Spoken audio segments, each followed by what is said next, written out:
Sorry kung medyo maingay kasi last na ng Encantadia. Oo, kaya medyo maingay, kaya pagpasensyahan. Hi mga day! Welcome back to my channel. At ang video na to ay tungkol sa Divisoria Hall! Wow! By the way, ako nga pala si Paula. At kung ngayon mo lang ako napanood, click mo na yung subscribe button dyan para bongga. Pak! At dumako na tayo sa video.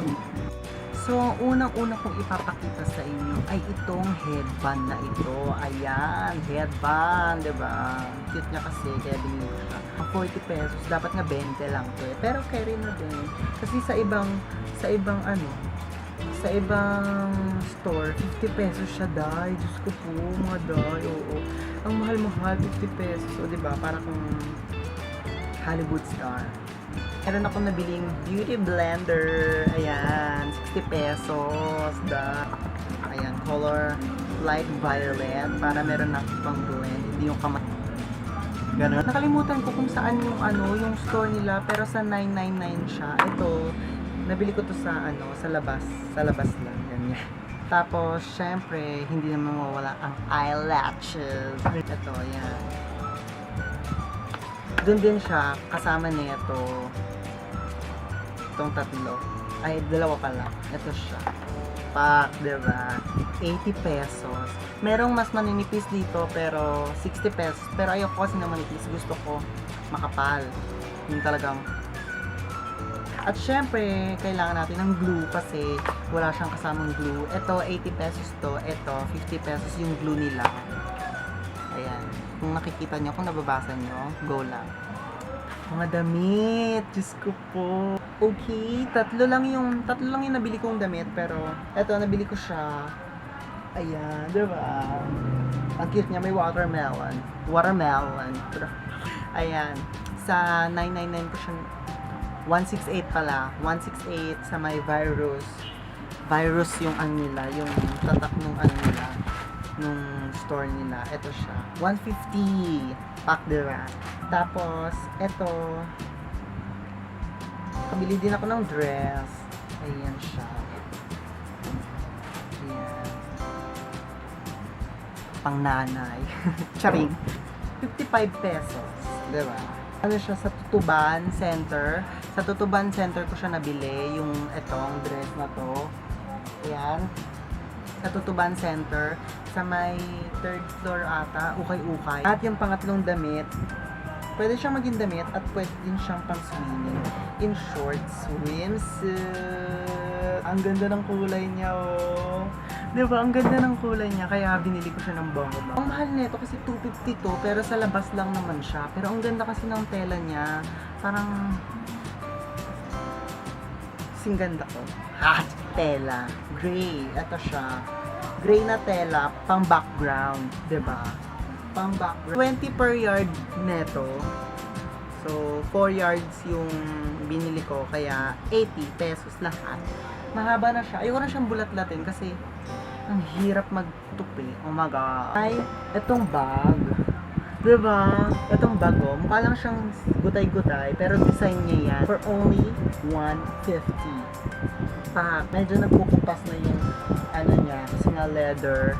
Pero 150 na lang, dahil hindi mo mabibilin, 150 na lang.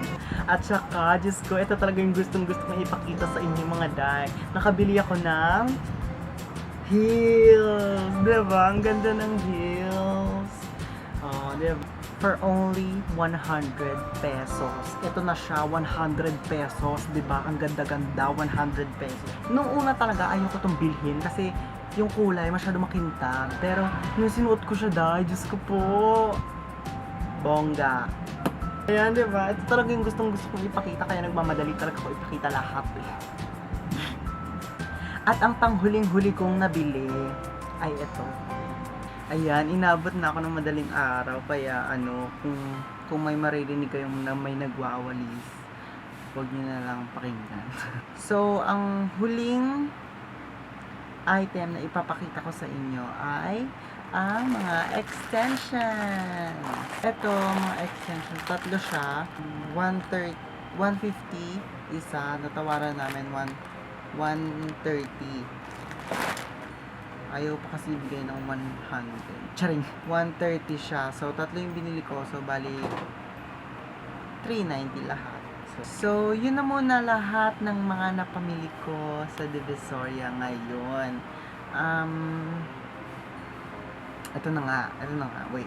So, ito na nga. Excited na ako sabihin sa inyo kasi dahil malapit na tayo mag 100 subscribers, magkakaroon tayo ng hashtag itanong mo kay Paula. Ayan. Sana may magtanong talaga. Kahit anong gusto nyong itanong, go lang ng go. Bahala kayo kung anong gusto nyong itanong. Basta, itag nyo lang ako at Paulina Vicenta. Tapos i-hashtag nyo lang yung hashtag itanong mo kay Paula. Ayan. Go. Tanong na. Go na. Ngayon na. Please, magtanong kayo o kaya mag-request kayo ng mga videos na gusto nyong gawin ko. Thank you for watching mga day. Sana nag-enjoy kayo at kung gusto nyo pa ng mga gantong videos, bigyan nyo ko ng pera para... Anyways, wag nyo kakalimutang i-like ang video na to at mag-subscribe sa channel ko para bongga. At wag nyo rin kakalimutang panoorin yung previous video ko na 4 na uri ng mga pasikat. Yun, ililink ko na lang sa description. Ililink ko na lang sa description box kung gusto niyo siya panoorin at sana gusto niyo siyang panoorin talaga. Huwag niyo rin kakalimutan magtanong at i-hashtag lang ang hashtag itanong mo kay Paula. Ayan, go na. Magtanong na kayo, go. Muli, ako si Paula at magkita-kita ulit sana tayo. Sa susunod ko pang mga videos. Bye mga day!